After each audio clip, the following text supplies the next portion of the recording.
चल भाई बढ़ते हैं आगे। नेक्स्ट क्वेश्चन तुम्हारे पास है। इंफॉर्मेशन तो वही था। किसी के न चुने जाने की प्रायिकता क्या होगी? What is the probability that none of them will be selected? किसी के न चुने जाने की प्रायिकता क्या होगी?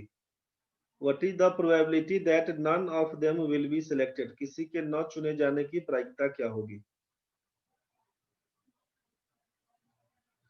चलिए देख के बताइए क्या लिखिएगा आंसर। किसी के नहीं चुने जाने की प्रायिकता।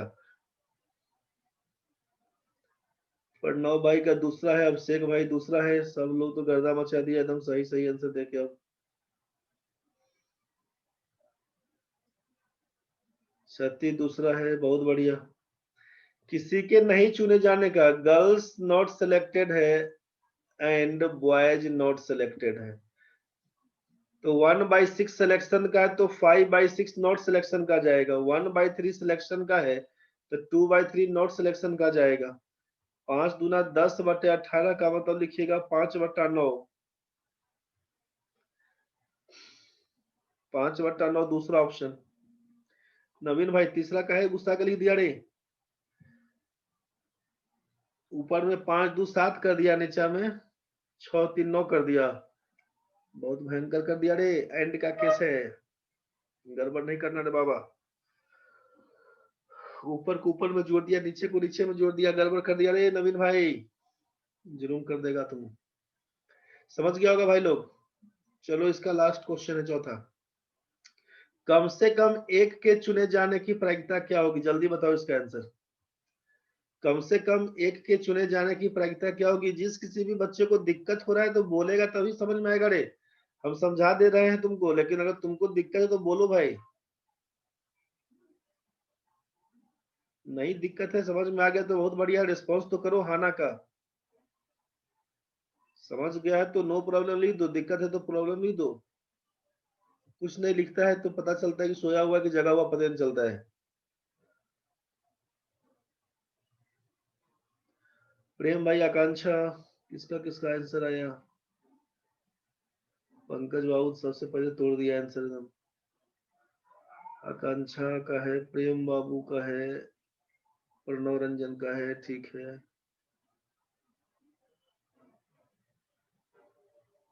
पंकज लिखा 4/9, आकांक्षा का है 4/9, प्रेम का है 1/18, प्रणव का है 7/18। ठीक है। कुछ तो आंसर है, बाकी लोग बताओ रे क्या कहानी है। At least one of them will be selected, कम से कम एक के चुने जाने की क्या प्रायिकता होगी? मृत्युंजय भाई बोल दिया 4/9। नवीन बाबू का तीसरा है, ठीक है। निशा गुप्ता 1/9। सती का पहला ऑप्शन, पहला में क्या था रे? 4/9। अब सती बोल दिया तो सब सही हो गया। चलो निशा गुप्ता 1/9 को 4/9 बना दो रे, सबका आंसर वही आ रहा है। देखते हैं हम लोग मिलके क्या होता है। देखो एक बार, at least one of them will be selected, कम से कम एक का सिलेक्शन होना चाहिए, कम से कम एक का सिलेक्शन। अब किसका सही है किसका गलती है देखो, प्रणव भाई भी पहला आंसर बोल रहे हैं, किसका सही है किसका गलत है चेक करिए। कम से कम एक के चुने जाने का मतलब बॉयज का सिलेक्शन करिएगा तो इसका मतलब है कम से कम एक का सिलेक्शन। तो बॉयज का सिलेक्शन तो गर्ल्स होगा नॉट सिलेक्टेड। एक केस तो ये बनेगा। दूसरा में बोलिएगा कि बॉयज को लिखिएगा नॉट सिलेक्टेड तो एंड गर्ल्स को दीजिएगा सिलेक्टेड। दूसरा केस ये बनेगा, इसको उतार लीजिएगा, नहीं तो बाद में ही क्लास के बाद जो जाता है वीडियो उसी में उतारिएगा, लेकिन लिख लीजिएगा इसको फ्रेश। और तीसरा केस क्या लिखिएगा? Boys selected and girls selected. At least का मतलब कम से कम एक।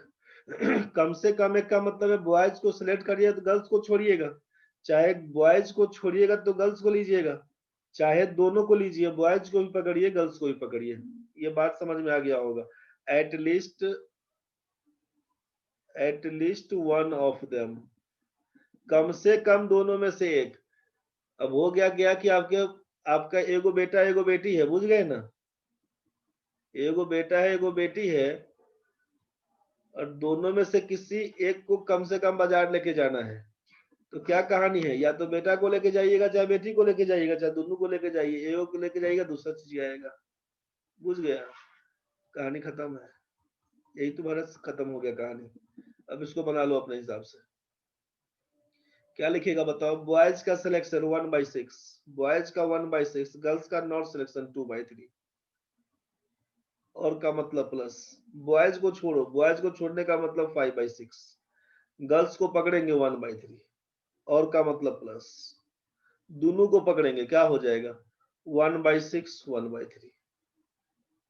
तो नीचे 18 तो सब जगह दिख रहा है, तो 5 2 7 1 8, 8/18 का मतलब 4/9। सब लोग 4/9 जितना लोग लिखा था सबका आंसर 4/9 सही था। बहुत होशियार हो गया तुम लोग। हाँ ठीक है पंकज,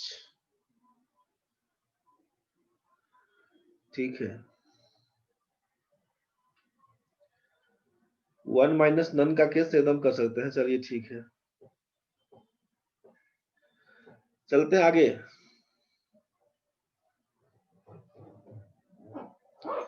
अब चलो यहाँ पे लास्ट क्वेश्चन है। Probability that Mohan will be alive after 30 years hence is 0.6। 0.6 में कंफ्यूज नहीं होना, 0.6 का मतलब है 6/10, इसका मतलब है 3/5, बुझ गया। 0.5 का मतलब 5/10, मतलब आप जान रहे 1/2। कंफ्यूज नहीं होइएगा इसमें। मन है पॉइंट में रखने का, पॉइंट में छोड़ दीजिए, पूछा गया क्वेश्चन है, वो भी पूछा गया क्वेश्चन था, ये भी पूछा गया क्वेश्चन है।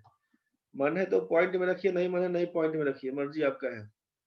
मोहन 30 वर्ष बाद जीवित रहेगा, इसकी प्रायिकता है 0.6। सोहन 30 वर्ष बाद जीवित रहेगा, इसकी प्रायिकता 0.5। 30 वर्ष बाद उनकी प्रायिकता ज्ञात करें। यदि क्या होगा? यदि दोनों जीवित हो, क्या लिखिएगा? यदि दोनों जीवित हो, क्या लिखिएगा? यदि दोनों जीवित हो, मोहन जिंदा रहेगा तो 0.6 एंड सोहन जिंदा रहेगा, 0.5, 6 पंचे 30, 0.30 आपका आंसर हो जाएगा पहला का। 0.30 ये पहला आंसर है। दूसरा में दिया है only Sohan will be alive, केवल सोहन जिंदा रहेगा, इसका मतलब मोहन मर जाएगा। मोहन का है 0.6 जिंदा रहने का, बुझ गया, तो मरने का चांस क्या हो जाएगा? 0.4। इसका जिंदा रहने का चांस है 0.5, तो मरने का भी चांस 0.5 सोहन वाला, समझ गया। Only Sohan will be alive, केवल सोहन जीवित हो, इसका मतलब है मोहन मर गया। मोहन का मरने का 0.4 और सोहन के जिंदा रहने का 0.5 गुना करिएगा तो 0.20। दूसरा, सॉरी तीसरा ऑप्शन। कम से कम एक जीवित हो, कम से कम एक जीवित हो, बस वही कहानी है। 1 माइनस नन कर दीजिए, तब चाहे मोहन जिंदा होगा तो सोहन मरेगा, सोहन जिंदा होगा, एक को जिंदा रखिए दूसरा को मारिए, खत्म कहानी। कम से कम एक जीवित हो तो 0.4। चलो भाई तीसरा नंबर क्वेश्चन में क्या करेंगे? कम से कम एक जीवित हो, तो मोहन जिंदा है 0.6, मोहन जिंदा है तो सोहन मर गया 0.5, और का मतलब प्लस। अब बोलिएगा ई मर गया है, मोहन मर गया तो 0.4, वो जिंदा है 0.5 प्लस, और का मतलब है कम से कम एक जीवित हो। जब दोनों जीवित होगा तो क्या करेंगे? तब बोलेगा 0.6 में मोहन जिंदा है, सोहन जिंदा है 0.5, इसी सब को जोड़ दीजिएगा तो क्या लिखिएगा? 6 पंचे 30, 6 पंचे 30, 4 पंचे 20, 0.80 जोड़ जाड़ करिएगा, 4 नंबर ऑप्शन पकड़ाइएगा। दिक्कत अगर है तो बोलिए किसी को भी, किसी भी बच्चे को अगर दिक्कत है तो बोल दीजिए, समझ गए तो बढ़िया है। जितना पढ़े थे इस सबको ढंग से रिवाइज कर लीजिएगा, इसी में क्वेश्चन आपका सब बन जाएगा।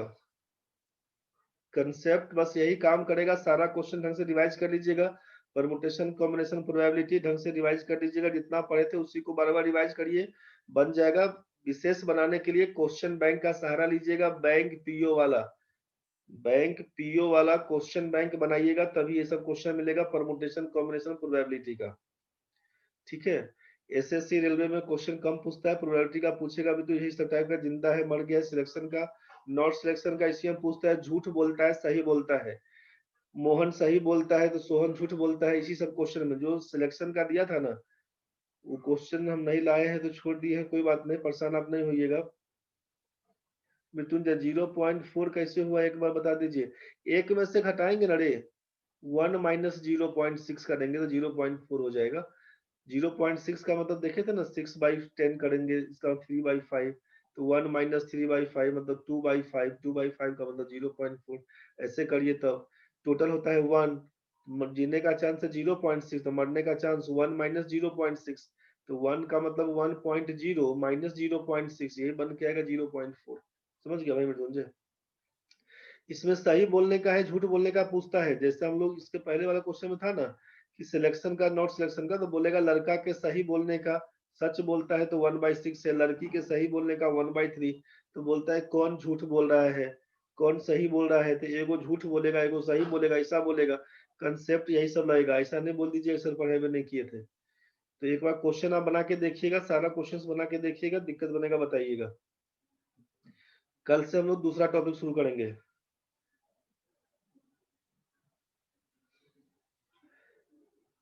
इसको इस चैप्टर में जितना क्वेश्चन बताए हैं, इसी क्वेश्चन को 2 बार 4 बार 10 बार बनाइएगा ना, पढ़ लो कंसेप्ट बन जाएगा इसी क्वेश्चन में, ज्यादा परेशान नहीं होना है।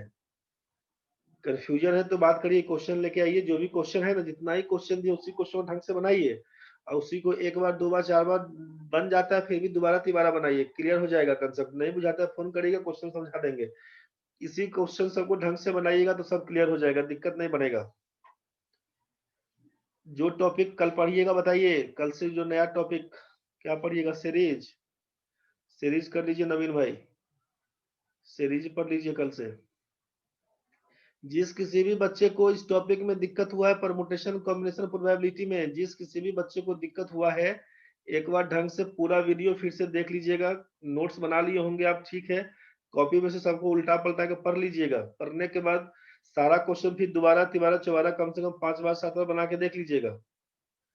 दिक्कत अगर बनता है, नहीं बुझाता है, तो फिर से बताइएगा, समझा दिया जाएगा, उसमें कहीं से कोई दिक्कत नहीं है। नहीं बोलिएगा तो फंसिएगा। कल का क्लास आपका सीरीज का रहेगा, कल का क्लास सीरीज का रहेगा। और संडे मंडे का कोई छुट्टी नहीं है, हर एक 4-4 दिन पर अभी छुट्टी मिलेगा आपको, हर एक 4-4 दिन पर छुट्टी मिलेगा। संडे मंडे का कोई छुट्टी नहीं रहेगा, वो चौथा दिन कोई भी हो सकता है, 4-4 दिन पे छुट्टी मिलेगा अभी आपको।